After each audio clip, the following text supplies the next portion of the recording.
Okay, in this video, we are going to look at our last part of thermochemistry and thermodynamics, which is looking at Hess's law. Hess's law is another way for us to figure out enthalpy or delta H of an entire reaction. So it's important to realize that enthalpy is independent of reaction pathway, meaning that if I have a particular reaction that I can't look up the enthalpy value for, I can use a combination of chemical reactions that, when combined, will give me the reaction I'm looking for and their individual delta H's to determine the delta H of the reaction I want.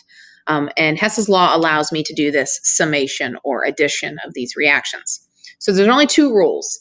The first rule says that whatever I do to the equation, I must also do to the enthalpy value. If I take my equation and I multiply it by 2, I multiply my enthalpy value by 2. If I take my equation and I reverse it, I reverse the sign of my enthalpy value. So whatever I do to the equation, I have to also do to the enthalpy value. Then the second part is that I add the values together once I have isolated all my parts. If the value is on the same side of the arrow, I can add them. And if the value is on the opposite side of the arrow, I can subtract them or cancel them out. If they are even, then they would perfectly cancel. If they're not even, I subtract them, and whatever side had the larger value would keep the remainder. So let's look at our first example. So I'm asked to determine the delta H, or the enthalpy of the reaction for this reaction. It must be something I can't look up. But I can use these two reactions that have known enthalpy values to determine this one. These are kind of like little jigsaw puzzles. So when you're looking at this equation, this is what I call the target equation. I need to find something that's unique in this equation to start manipulating in my working equations. So for example, when I say unique, I would never start manipulating my working equations by looking at the H2, because see that I have an H2 in both equations. I would look at one of the things that's only showing up once. F2 only shows up once. O2 only shows up once. HF, H2O. Okay, and it doesn't matter which unique thing I pick, but I probably want to pick a unique thing that shows up here, not something that perhaps is going to get canceled out. So for this first one, I'm going to pick this HF. It just kind of jumps out at me. I could have picked the F2 as well, but I like the HF, so I'm going to pick the HF here. So I have 2 HF, and according to my target equation, I'm going to need 4 HF. So what I'm going to do is I'm going to take that working equation and I'm going to double it. I'm going to multiply it by 2. And remember, whatever I do to my equation, I also have to do to the enthalpy value. So I'm going to bring this down. I'm going to multiply it by 2.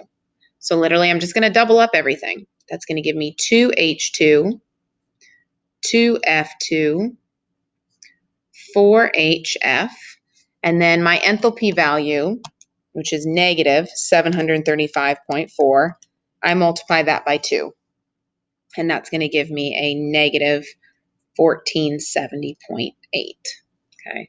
And I'm going to cross this out. Once I manipulate it, I don't want to accidentally do something twice, so I'm going to cross it out.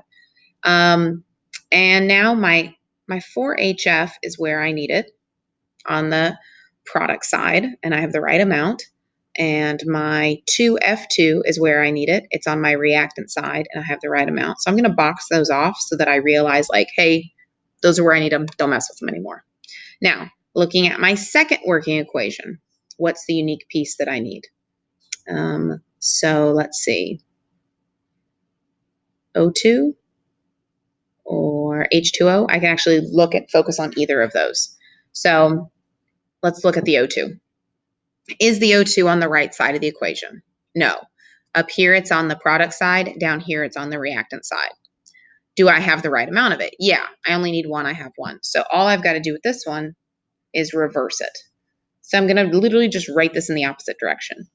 2H2O yields 2H2 plus O2. And then I'm going to reverse my enthalpy. So it was exothermic. When I reverse the reaction, now it's endothermic. 533.2. And my O2 is where I need it. and my 2H2O is where I need it. And then that's my 4 unique pieces. And then look what's happening with my 2H2. I have 2H2 on the reactant side and 2H2 on the product side. They're on opposite sides of the arrow, so they're going to cancel out. And that leaves me with the stuff I need. I need 2H2O. I need 2F2, giving me 4HF and O2. And then I do the same thing to my enthalpy values that I did to my equations, and I just add them. So negative 1470.8 plus positive 533.2 gives me a negative 937.6 kilojoules per mole. And I know that if it's a negative delta H value, it's exothermic. Okay. And I am going to be following my addition and subtraction sig fig rules here, so I was paying attention to my decimal places. All right, let's do another example.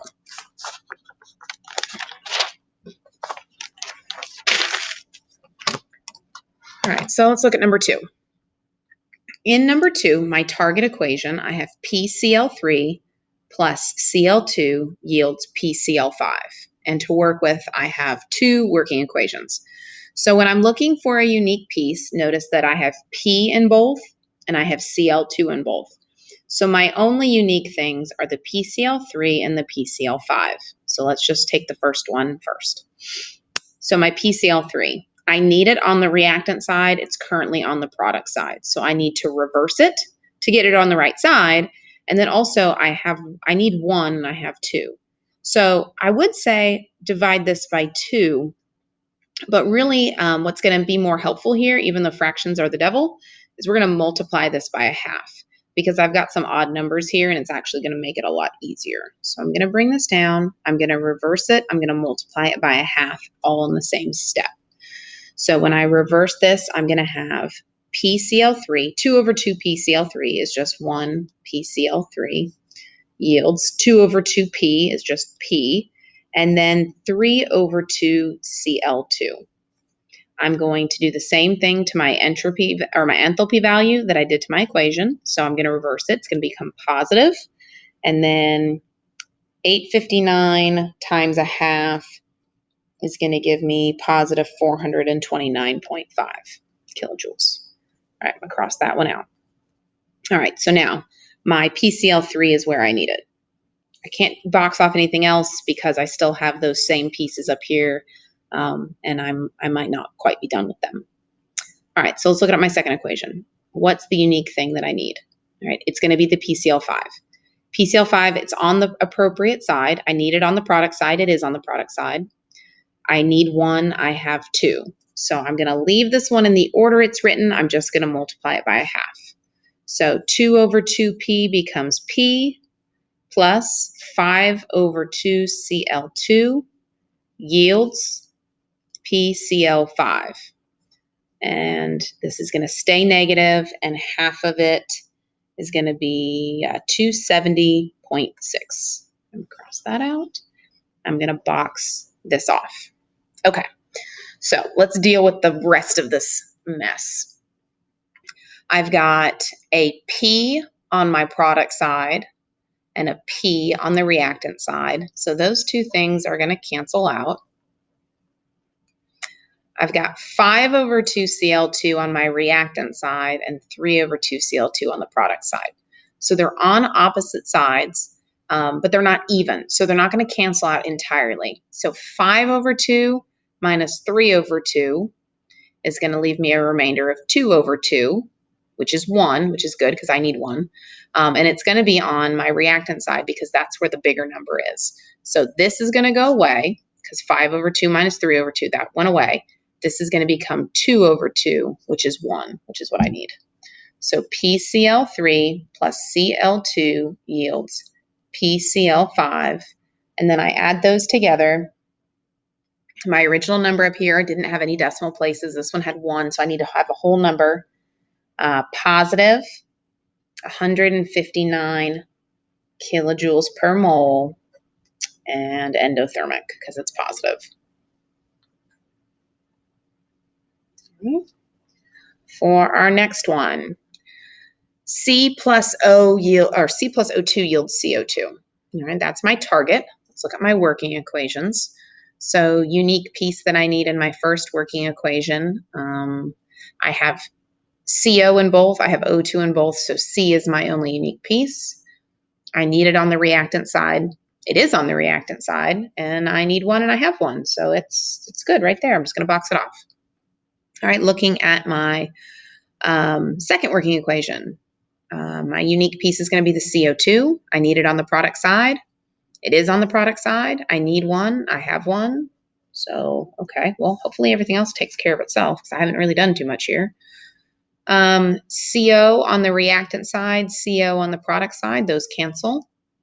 Half an O2 and half an O2, and they're both on the same side of the arrow, so those add.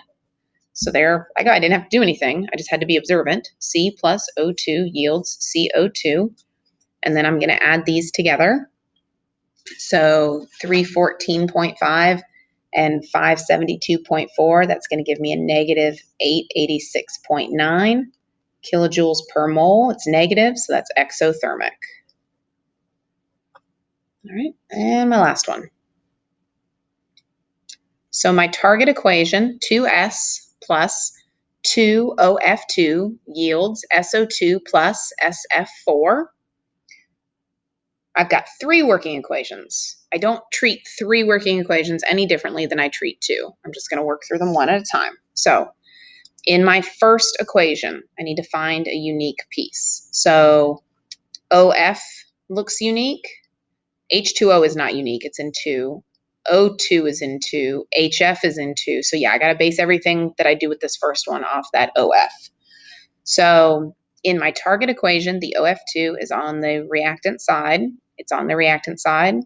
I have 2. I only have 1. So I need to multiply this first one by 2. So times 2.